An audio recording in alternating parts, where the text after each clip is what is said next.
The main they couldn't hang, یہ خطاب ہے ایسے شخص کا جس کو برطانوی حکومت پھانسی نہ دے سکی۔ یہ کون تھا، اس نے کس کا قتل کیا تھا، یہ سب آپ کو اس ویڈیو میں آگے جا کے پتہ چلے گا۔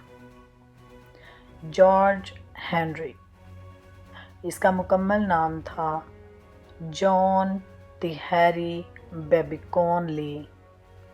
پیدا ہوا 15 اگست 1864 میں۔ پیشے کے طور پہ خانسامہ تھا اور اس نے برطانوی نیوی میں بھی اپنا رول ادا کیا ہو۔ تاریخی حقائق کے مطابق جس عورت کے قتل کا الزام لگا ان کا نام ایما کیز تھا۔ وہ ایک مذہبی خاتون تھیں اور ایک ڈاورر کی حیثیت سے زندگی گزار رہی تھی۔ جان لی ان کے پاس خانسامے کی حیثیت سے کام کرتا تھا۔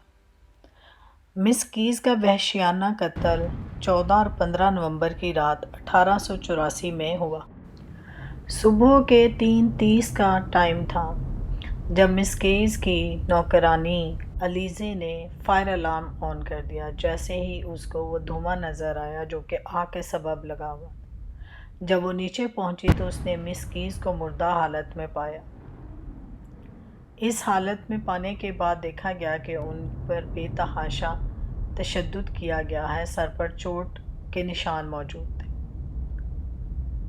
پولیس کی تفتیش شروع کی گئی اور جان لی کو مجرم قرار پایا۔ اس سارے عرصے میں جان لی خود کو معصوم ڈکلیئر کرتا رہا اور یہ کہتا رہا کہ میں نے جرم نہیں کیا، مگر جو شواہد ملے تھے اور کرمنل بیک گراؤنڈ ہوتے ہوئے جان لی کو پھانسی کی سزا سنا دی گئی۔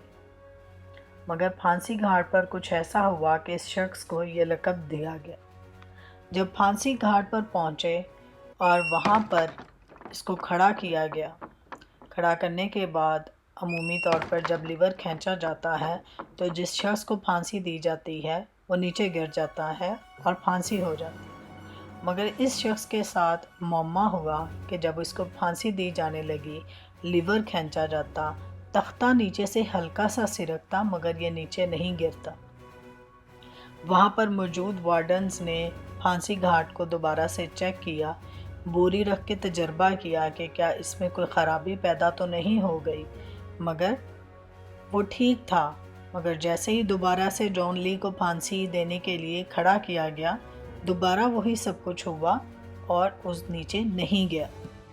جب تیسری دفعہ بھی جان لی کو پھانسی نہ دی جا سکی تو وہاں پر موجود میڈیکل سٹاف نے اس پروسیس کو ختم کر دیا اور یہ معاملہ دوبارہ سے کورٹ میں پیش کیا گیا۔ اس وقت موجود ہوم منسٹر نے اس معاملے کی تحقیقات کا حکم دیا اور پھانسی کی سزا کو عمر قید کی سزا میں بدل دیا گیا اور 23 سال کی قید دی گئی۔ مگر اس سب میں کیا جان لی واقعے میں ہی بے قصور تھا؟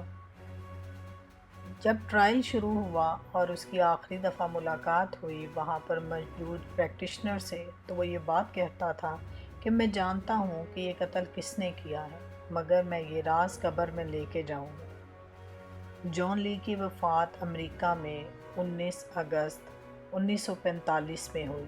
یہ کیس اپنے وقت کے ساتھ ساتھ آج بھی معمہ بنا رہا۔